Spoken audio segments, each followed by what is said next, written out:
पण जे आपलं आहे तेच घ्यायचं आहे, लक्षात आहे ना? Bye bye.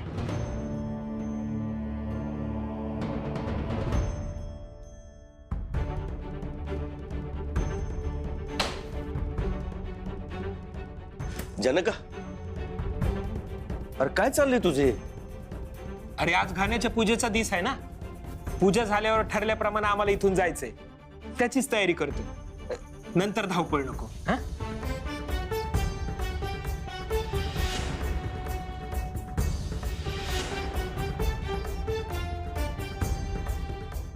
ए जनका,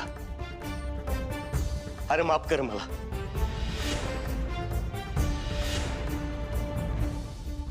तू असं कुठे बी जायचं नाहीस.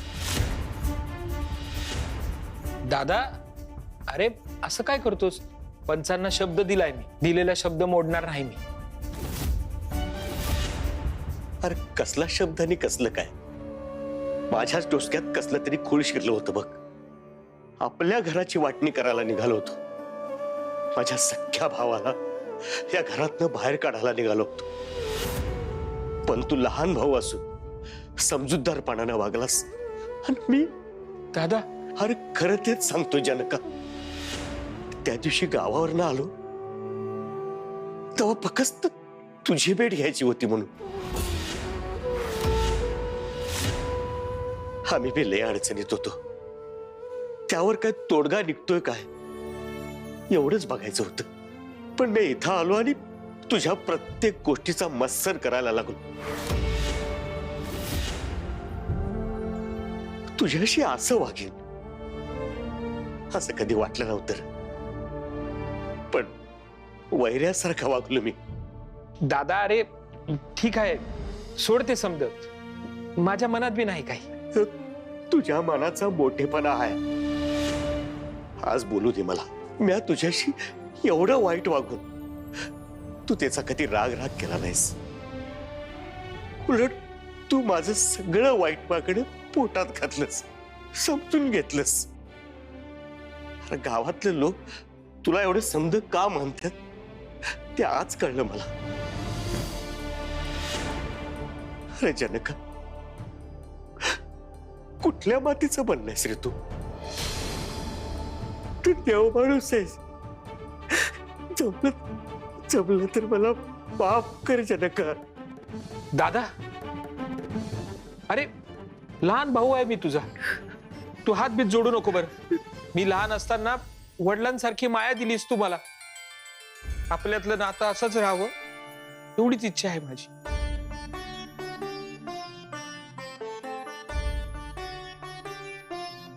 जनका, हे मोठ्या मनात आहेच रे.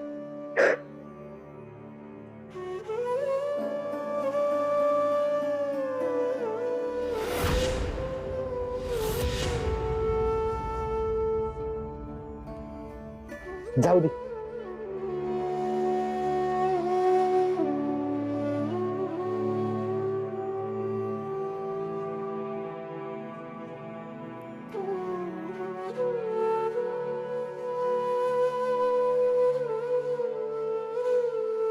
काय भाव भावाला कधी असं गळ्यात गळे घातलेलं पाहिलं नाही होय कधी?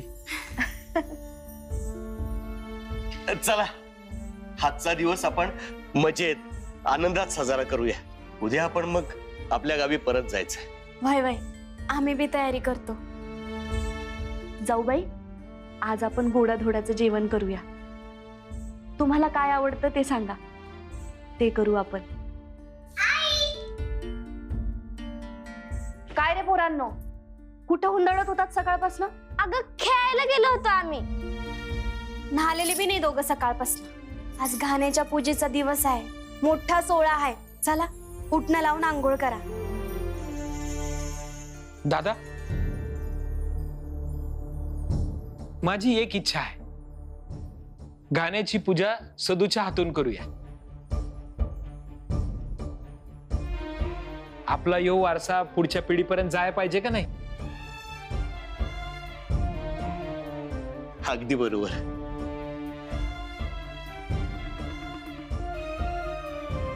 आता नीट शांत बसून उठणं लावून घे, नंतर मी रगडून आंघोळ घालणार आहे तुला.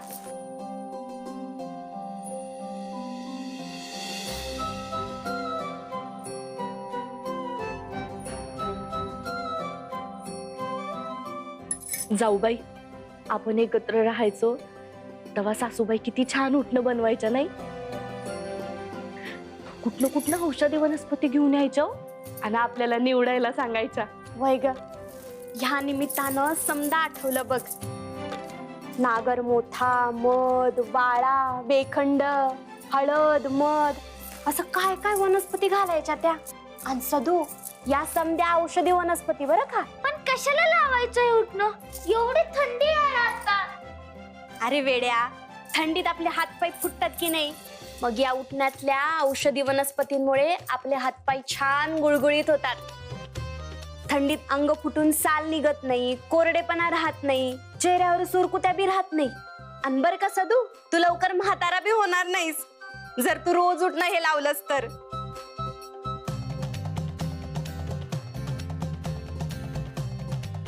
आपला सदू म्हातारा होईल तेव्हा कसा दिसलो जाऊबाई?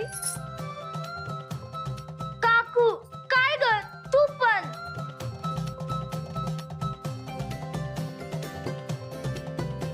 बरं चल सदू, आता लवकर आंघोळ करून घे, नंतर जगदंबाला पण आंघोळ करायची आहे. चल उठ.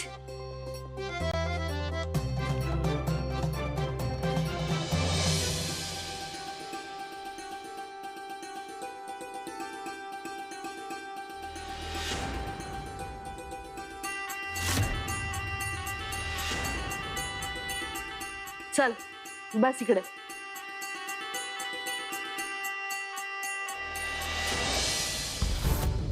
जगदंबा, अगं हे दागिने, हे पैंजण, हे असं समज घालून उठणं कसं लावणार बाळा? उगाच त्याला डागबीग लागला तर काढून ठेव. नको नाही, लाव की असंच. अगं एवढा कसला गाळस तुला? काढून ठेव म्हणलं ना, काढ.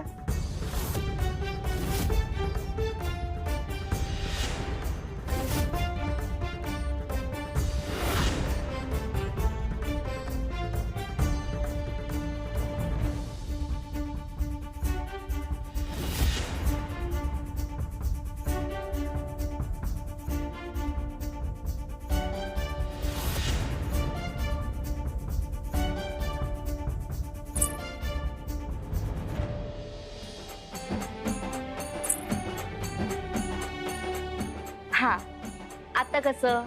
आता छान उठणं लावून घेऊया आणि मग छान छान आंघोळ करूया. त्यानंतर घाण्याची सागर संगीत पूजा बी करायची आहे.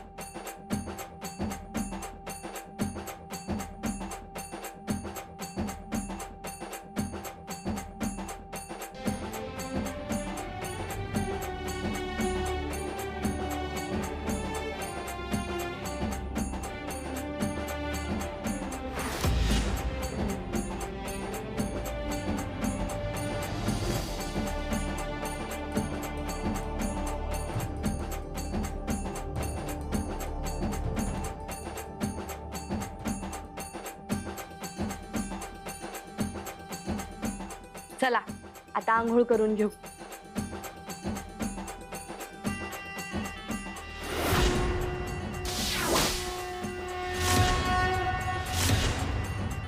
तुळजा, मत्सराचं प्रकरण तू ज्या लीलया सांभाळलंस त्याने आम्ही अत्यंत प्रभावित झालो आहोत, आनंदी आहोत. हे श्रेय केवळ आमच्या एकट्याचं नाही आहे आदिशक्ती. खरं तर मत्सराने घेतलेलं उमाचं रूप पाहून काही काळासाठी आम्हीही अत्यंत भावूक झालो होतो. जगदंबाने तिचं सत्य आमच्या समोर आणलं नसतं तर कदाचित ते आम्हालाही कळलं नसतं. त्यात तुझी काही चूक नाही तुळजा. तू जशी देवी आहेस तशीच आई सुद्धा आहेस. उमा तुला मुलीसारखी होती.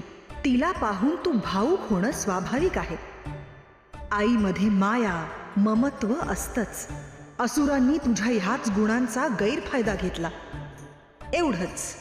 अर्थात ह्यावेळी आम्ही जगदंबावर अधिक प्रसन्न झालो आहोत. खरंच? ते कशासाठी? अगं, कशासाठी काय? जगदंबाने ह्यावेळीही दाखवून दिलं की आपण तिच्यावर जे दायित्व सोपवण्याचा विचार करतोय त्यासाठी ती तयार आहे. अत्यंत कुशलतेने ती हे दायित्व निभावून नेऊ शकते. हो, तेही खरंच. तुम्ही दोघीही ज्या प्रकारे हा खेळ आखत होतात त्यावरून आम्हीही काही काळ चिंतित होतो.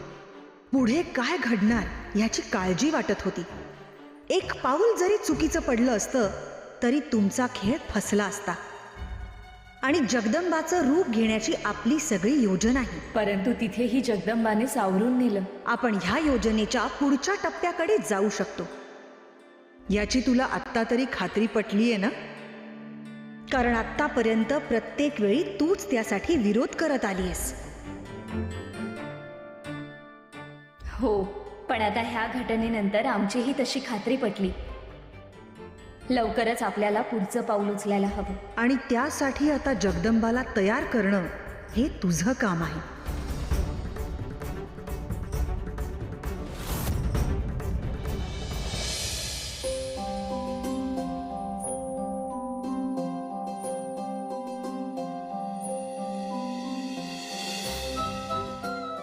हा, झाले आमचे यजमान तयार. कसे घरंदाज यजमान दिसतायत आहे का नाही सावजी दादा? अजून नाही, पण आत्ता दिसल.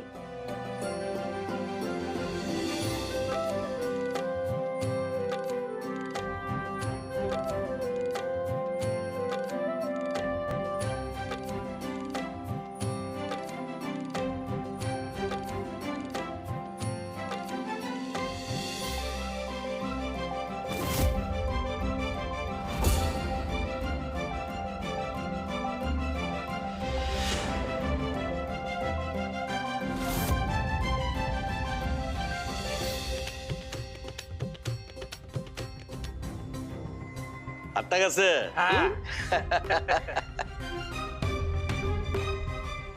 अरे वा, नटून थटून तयार. काय भारी दिसताय सदुभाऊ.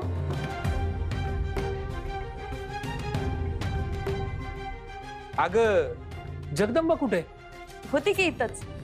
जगदंबा, जगदंबा.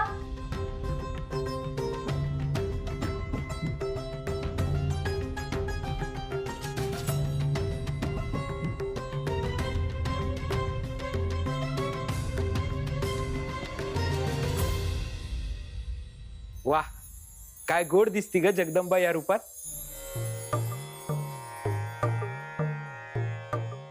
दादा, हा? वहिनी, आपल्या कुटुंबावरचं समद मळप दूर झालं. समद कुटुंब पुन्हा एकत्र आलं.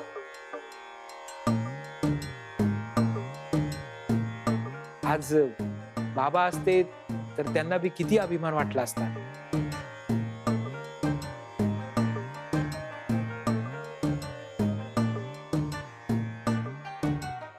आता सगळ्यांनी इथेच उभं राहायचंय की गाण्याची पूजा पण करायची? हो हो हो हो. चला पूजा करू. या चला चला यजमान या. चला.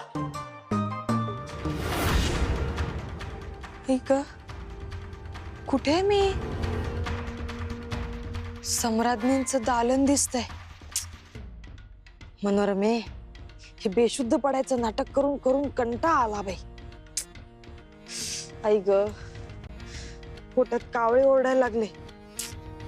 अशीच नाटकं करत राहिलीस तर एक वेळ मरून जाशील मनोरमे. चला, काहीतरी खायला हवं.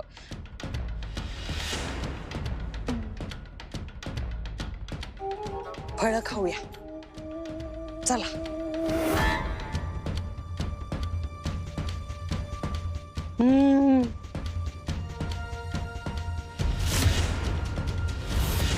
सम्राज्ञी मनोरमा.